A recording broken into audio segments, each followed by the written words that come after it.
Vamos conversar agora com a deputada eleita, né, pelo Partido dos Trabalhadores, a Bebel, deputada estadual, que esteve durante toda essa campanha, né, junto também com eleito o nosso novo presidente, Luiz Inácio Lula da Silva. Bebel, vamos falar um pouquinho, né, primeiro de todo o decorrer dessa disputa. Eu queria que você falasse um pouquinho sobre isso, tanto a questão como deputada, como governo do estado e, claro, como a presidência. Boa tarde. Primeiro que eu acredito que foi uma vitória muito difícil, né, do presidente Lula, mas, sem dúvida nenhuma, a mais importante, né, das eleições que a gente pode ter notícias no Brasil, né? Foi uma disputa entre um pensamento retrógrado, né, com outra concepção de Estado, não sei se bem concepção de Estado, mas outro olhar, né, no que diz respeito ao atendimento de uma população carente, né, e um projeto, no caso representado pelo presidente Lula, ancorado primeiro na democracia e, ao mesmo tempo, entendendo que a democracia tem que ser concretizada, né? Não é só uma palavra, mas é democrático ver todo mundo com direito a um prato de comida, é democrático as pessoas têm direito a médicos, é democrático a população ter direito a uma boa escola, né? A democracia é isso também, é ter o direito de votar, ser votado, né? Mas, ao mesmo tempo, é ter a garantia das condições de sobrevivência, né? E de existência, sobretudo. Nós estamos num país muito rico, né? Um país que produz, nós temos possibilidade de ter 70% da produção, né, ali, de comida na mesa, né, enfim. E a gente está vendo o povo passar fome, isso é uma contradição, né? 33 milhões de pessoas passando fome, outras milhares de pessoas na rua, é uma coisa inaceitável. Então, tem que também ser democrático, ter moradia, né? Então, é um conceito, e eu tenho tranquilidade para falar. Muitos ficam falando, voltou o comunismo, é o socialismo. Não tem nada de comunismo, socialismo. É um estado de bem-estar social. Isso é o que faz a social-democracia na Europa e em outros países, entendeu? E não é porque eu defendo, não, é o que é possível ser feito hoje. É o que é possível, né? O Lula vai ter que, se voltar no que estava quando ele era governo, o povo já vai estar aplaudindo, e muito, vai estar de pé. E com um arco de alianças, eu acredito, muito importante, né? É uma forma de caminhar na perspectiva do que foi Portugal, do que está sendo Portugal, né? Um país aqui, né? Não vou falar que é vizinho, mas um país europeu, em que lá se fez um arco de aliança e se governa, né? Regime de colisão, né? Todo mundo junto ali, caminhando, inclusive com a esquerda toda, né? O Lula fez, né? Esse desenho para poder tocar o Brasil. Traz figuras, né, para a cena política de volta, junto com ele, a Marina Silva, né? Que ela volta de onde ela pode continuar no partido, mas ela era desse lado. A própria Simone Tebet, né, que assume um papel importantíssimo nesse segundo turno das eleições, e o próprio Alckmin, né? O Lula debateu dentro do PT, quero dizer que eu não era muito simpática, né? Porque, enfim, a gente estava acostumado, uma oposição, mas ideias, né? Não, contraposição mesmo, entendeu? Ele foi governador aqui no estado de São Paulo, eu na PUESP, então a gente teve dificuldades.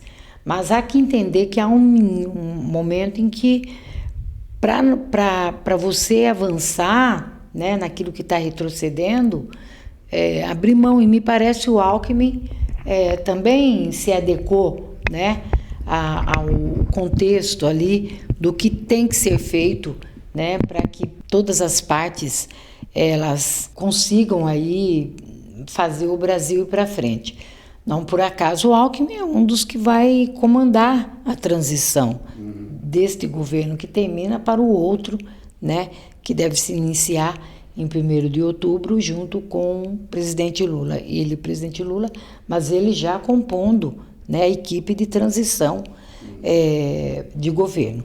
Então, uma vitória difícil, mas importantíssima para a história do Brasil, né?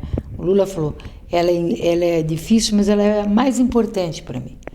E eu tenho claro que a gente pode ter muitos nomes no Partido Trabalhador, muitos nomes, mas o único que seria capaz de devolver para o povo brasileiro a democracia, né, a dignidade, né, respeitar as mulheres, que foi, acho que grande parte do discurso dele ontem, foi dedicada às mulheres. E ele sabe por quê. Porque nós fizemos a diferença.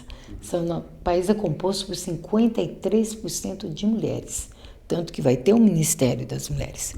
E eu sempre dizia, né, quando discutia a secretaria com status de ministério, dizia, não, tem que ter Ministério das Mulheres, né, porque hoje nós compomos uma população economicamente ativa, né, no mercado, mais que isto também a gente contribui, as mulheres contribuem para o desenvolvimento. As mulheres são hoje grandes, né, gestoras, empreendedoras e são capazes, né? Nós temos aí o exemplo da Magazine Luiza, né, que é a Luiza Trajano, que é um exemplo, né? Você tem exemplo de mulheres empreendedoras que está no campo de empresariado, mas que tem uma visão progressista, né?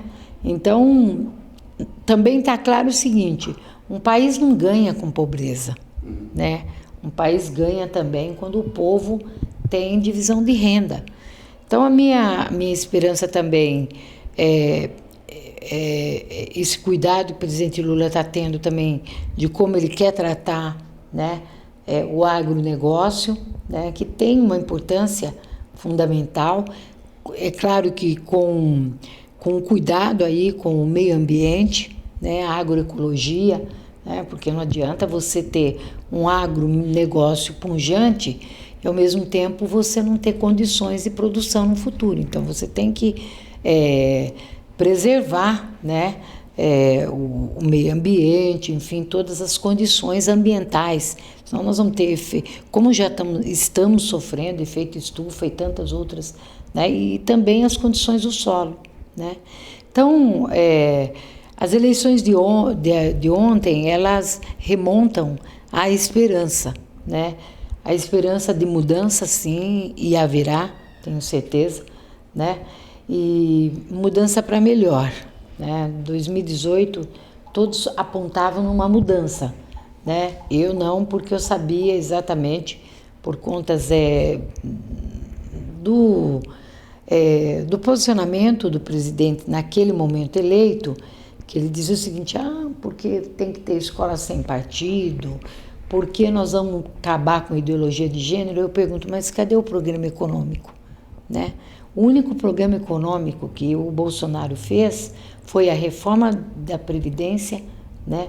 A trabalhista foi feita pelo Temer e isso teve um impacto negativo na classe trabalhadora, né? Para a classe trabalhadora, enfim, e tentou fazer a reforma administrativa, que a gente foi com tudo para cima, não aconteceu. Hoje eu abro aqui a Folha, ele está dizendo que está mandando um plano econômico, agora que ele está deixando para o Congresso Nacional. Eu falei, poxa, mas então, o que ele estava fazendo até então, né? Mas calcado em que é o plano econômico dele, né? Então, também não basta ter um plano econômico em que todos, né, aí tanto o empresariado como o trabalhador, e eu falo, só para terminar meu raciocínio, eu costumo dizer que sempre tem um preconceito conosco, porque o Partido dos Trabalhadores então só vai defender a classe trabalhadora. Não, a classe trabalhadora também ganha, né? Se o empresariado vender mais, se vai produzir mais, portanto vai ter mais emprego, vai ter renda, vai impulsionar a economia. Então a classe trabalhadora tem que ter né?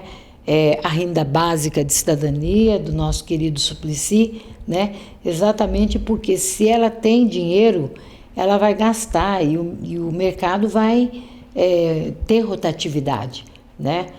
Mas é uma economia embasada no consumismo, por enquanto, né? Porque depois, na medida que vai produzindo, vai gerando, né, tecnologias e vai gerando, né, tantas formas de desenvolvimento que é possível. Então, eu acredito que as eleições de ontem é uma retomada, é um estado de bem-estar social que vai estar sendo colocado, eu vou tornar a repetir isso, tem nada a ver com comunismo, com socialismo, não tem clima, né? O clima agora como é que mata a fome do povo brasileiro, como é que tira o povo da rua, como é que garante escola de qualidade, como é que resolve o presidente Lula não esqueceu disso. Aquilo que as crianças não puderam ter acesso ao conteúdo nas escolas, ele até usa um termo que eu gosto, que é o mutirão. Ele falou, tem que fazer um mutirão de professores. E muitos tentaram dizer, não, mas o mutirão ele quer fazer trabalho. Não é disso que ele está falando. Tem que contratar mais professores e a gente fazer, né, dar essa possibilidade que o aluno tenha acesso, né, ao conhecimento que ele não teve oportunidade, porque a escola não teve oportunidade de oferecer aparelho digital, enfim, estar conectada com a era digital também, né? Não ia ser igual a presença do professor na escola, mas fato né, que aqui no estado de São Paulo, por exemplo, nós temos 3.700.000 alunos. Somente 1.200.000 alunos acessaram a rede, né, para poder ter um pouco de conteúdo. O restante ficou fora, né? Então, quer dizer, tudo isso tem que ser repensado. Então, quando ele lembra, né, que o jovem estudante está pagando um preço desse período da pandemia, porque houve um retrocesso, isso é um preço que se paga cada geração que vai passando em não trabalhar com essa contemporização, né, da educação num mundo tecnológico que vai avançando, né, e que o jovem tem que ter acesso a ele para poder, né, por isso que nós desenvolvemos, nós esperamos que os nossos parlamentares revoguem imediatamente a medida provisória do ensino médio, né, porque a gente precisa ter um ensino médio que de fato dê ao estudante, né, a juventude, primeiro, oferecer perspectiva para essa juventude, segundo, tenha uma autonomia intelectual. Quando eu falo em autonomia intelectual, eu traduzo na seguinte forma: dê a ela que ela saia da escola com uma sólida formação básica, né, e entendo essa formação, de per si, ela se contemporiza também, ela se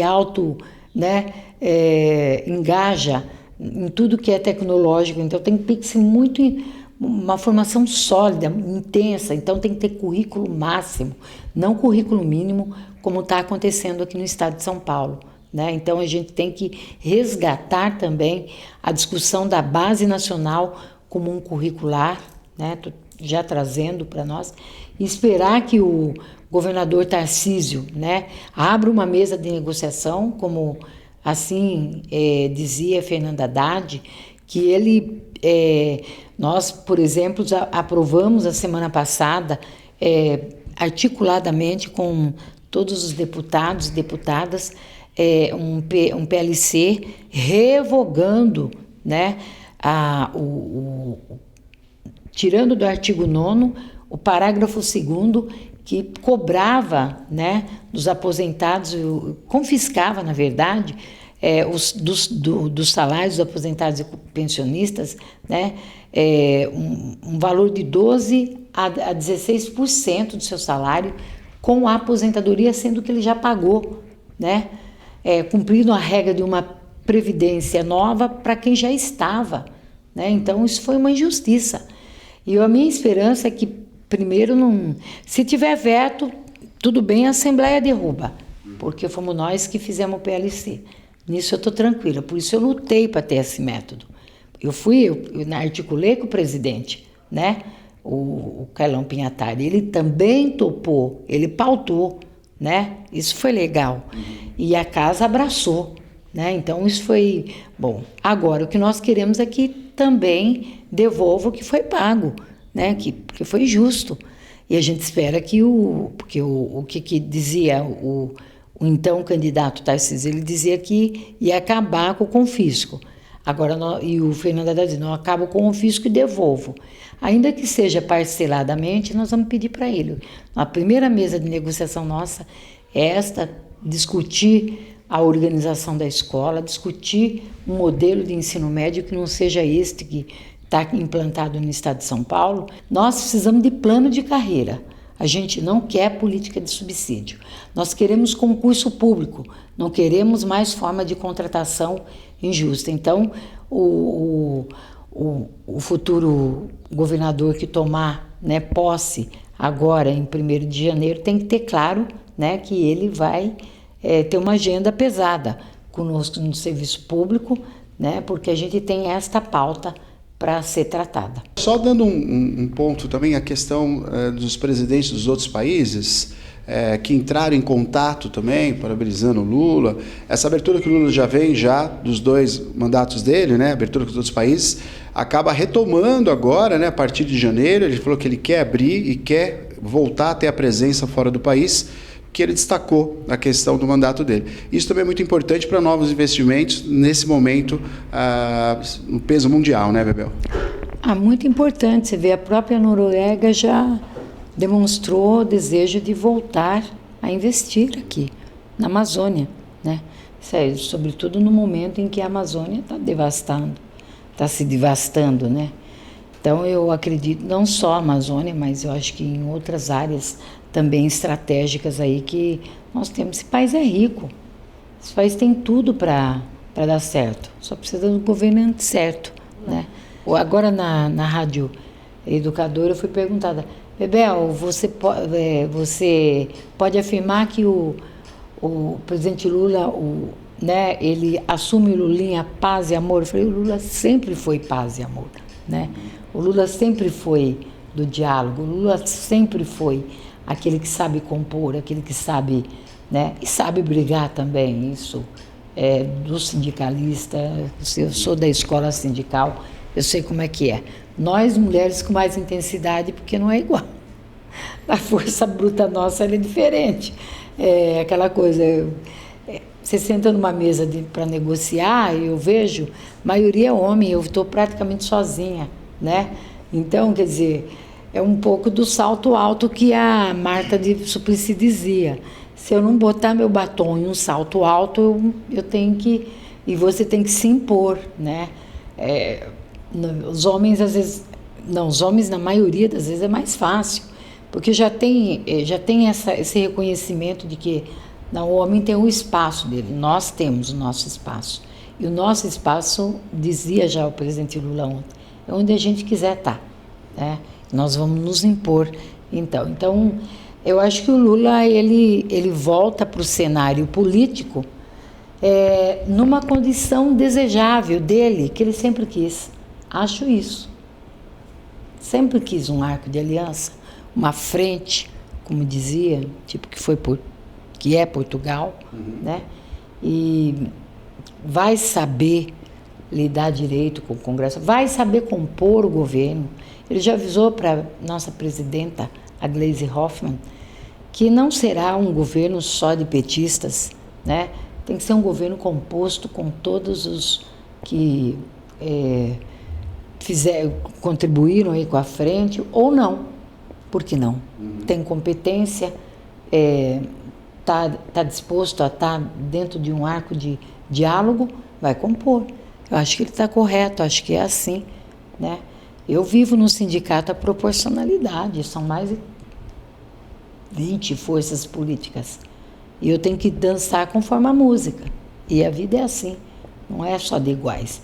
Eu só teve 2 presidentes na POSP que viveu com proporcionalidade, o falecido Carlos Ramiro e eu. Agora eu estou deixando a presidência no próximo período, né? E Virá. Quem vem também está preparado para lidar com a proporcionalidade, que não é uma sessão, mas é uma forma de compor, de construir junto, de levar um sindicato, né? E a mesma coisa o Brasil, né? Ele compôs e agora eu tenho certeza, é o que ele fez a vida inteira como sindicalista. O que vai ser diferente, né? Então ele vai saber. Lula vai ser o paz e amor para sempre.